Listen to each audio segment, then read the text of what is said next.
సంక్రాంతి పండుగకు సొంతూళ్లకు వెళ్లే వాళ్లకు తెలంగాణ ప్రభుత్వం గుడ్ న్యూస్ చెప్పింది. హైవేలపై ఎక్కడా ట్రాఫిక్ ఆగకుండా చర్యలు తీసుకున్నామని తెలిపారు మంత్రి కోమటిరెడ్డి వెంకటరెడ్డి.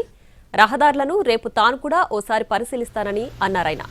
ట్రాఫిక్ ఆగకుండా వెళితే గంట ఆలస్యమైనా ఇంటికి క్షేమంగా వెళ్లొచ్చని స్పష్టం చేశారు కోమటిరెడ్డి వెంకటరెడ్డి. ఈసారి ట్రాఫిక్ స్లోగా మూవ్ అవుతుంది. నాదేంటంటే మొత్తం ఆగకుండా మూవ్ అయితే ఒక గంట లేటుగా అటు ఇటు పోతుంది. మొత్తం ఆగిపోయింది అనుకో మళ్ళీ పోవాలంటే 7-8 గంటలు పడుతుంది. అప్పుడు ఏది నార్కట్పల్లికి 6 గంటలు పడుతుంది పోయినసారి. ఈసారి ఒక ½ అన్ అవర్ డిలేగా పోతున్నాను అంటే అది కూడా టోల్ గేట్ దగ్గరనే. మిగిలిన రోడ్లు అన్నీ కూడా వైండింగ్ చేయడం జరిగింది.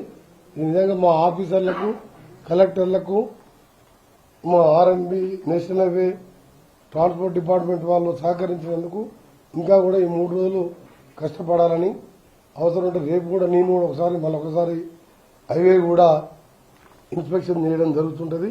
సో దీంతో